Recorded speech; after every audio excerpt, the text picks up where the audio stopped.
Pour l'origine du projet, il faut remonter en 2013. En 2013, cette expo-là, ce concept-là a été fait à Paris, The Parisianer, qui était l'idée en fait d'une association puis de deux personnes de regrouper des artistes pour faire des couvertures fictives d'un magazine sur Paris, mais en reprenant la couverture de base du New Yorker à New York. Puis quand on a vu ça avec mon ami Marion Arbona, on a trouvé que le concept était vraiment beau, intéressant, puis que ça méritait d'être exporté, puis même d'être utilisé pour Montréal, qu'à Montréal, on pourrait faire quelque chose d'aussi intéressant. Puis finalement, c'est en 2015 qu'on s'est dit, ben là, faut avancer le projet réellement, il ne faut pas juste dire que c'est une idée. Puis à partir de 2015, on a commencé à faire des démarches. Il y a Renaud Plante qui s'est joint à nous, puis on a commencé à sélectionner des artistes pour bâtir l'exposition.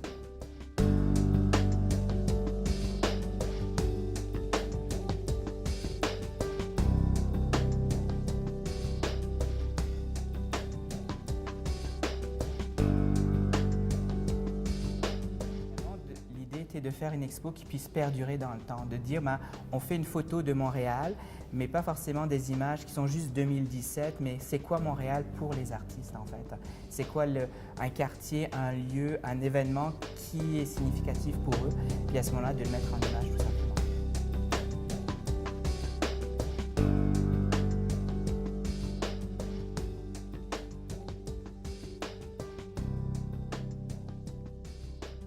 Oui, ma démarche à moi, en fait, je suis allé dans la façon dont je travaille d'habitude, qui est très conceptuelle, qui est très minimaliste.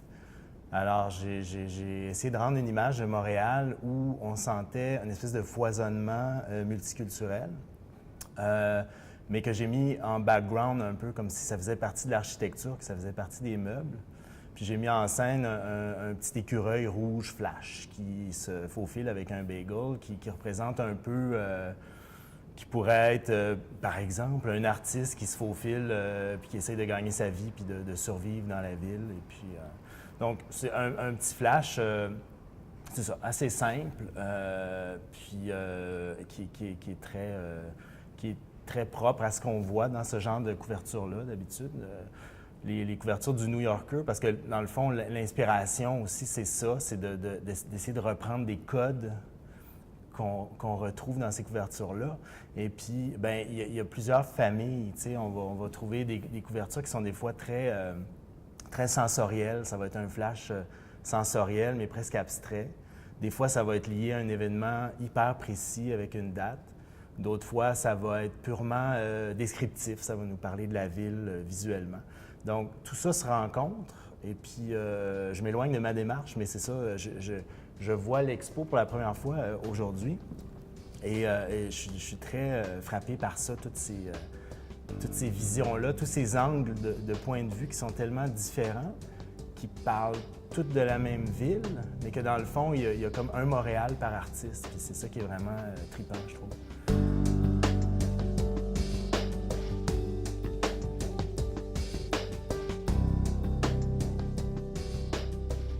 L'idée, c'était vraiment de le garder fictif, de reprendre l'exercice, en fait, de faire une couverture de magazine, donc avec une image qui représente un lieu, un événement, puis de mettre la typographie du titre Le Montréaleur, de l'ajouter avec une date, un montant d'argent relié au magazine. Mais c'était vraiment de rester dans le côté très fictif, en fait. L'idée n'est pas de créer un magazine, mais vraiment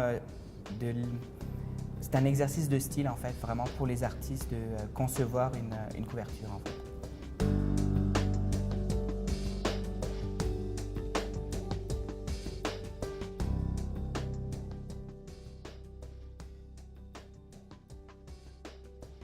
Quand on m'a demandé de participer à l'expo, de un, j'étais très content qu'on ait pensé à moi. Puis j'ai tout de suite pensé à quelques idées, comme si c'était une commande de magazine réelle, dans le fond. C'est comme si la machine était partie de façon dont je le fais dans mon travail de tous les jours. Fait que je l'ai vraiment pris comme une espèce de commande qu'on me donnait.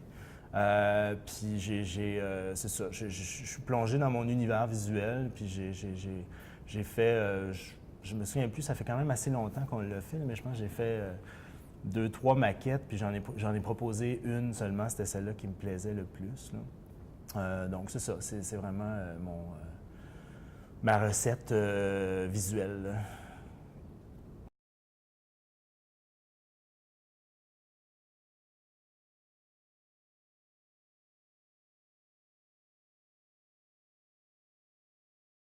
On ne voulait pas être cloisonné juste à l'illustration ou la bande dessinée. On voulait vraiment ouvrir l'expo au plus grand nombre d'artistes en art visuel en général pour avoir des visions différentes, vraiment, et puis qui vont s'alimenter entre elles aussi. Parce que de voir un BDiste à côté d'un illustrateur, à côté de quelqu'un qui est peut-être plus en art conceptuel, ben, ça peut être intéressant de montrer cette variété-là dans les styles pour le visiteur aussi. Puis Montréal, ben, c'est ça aussi, c'est une ville multiculturelle où il y a, qui se nourrit de cette diversité-là. Donc c'est important pour nous d'essayer de la représenter dans l'exposition.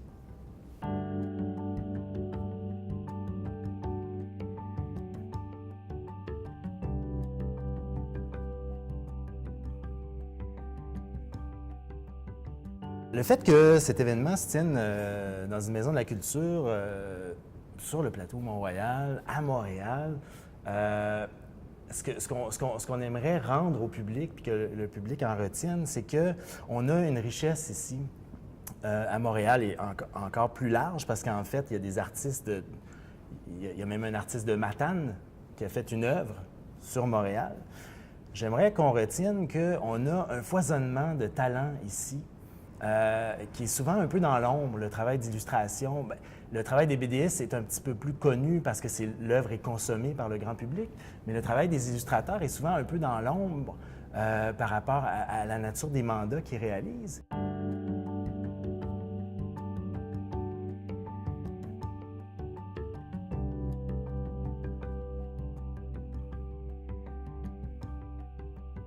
Moi, je pense que cette expo-là, ben, oui, c'est sûr que c'est intéressant qu'on soit à la Maison de la Culture, surtout du plateau, parce que le plateau est connu aussi pour regrouper beaucoup d'artistes, pour être le bassin de beaucoup de choses bouillonnantes. Donc, par rapport à ça, je pense que c'est le lieu idéal.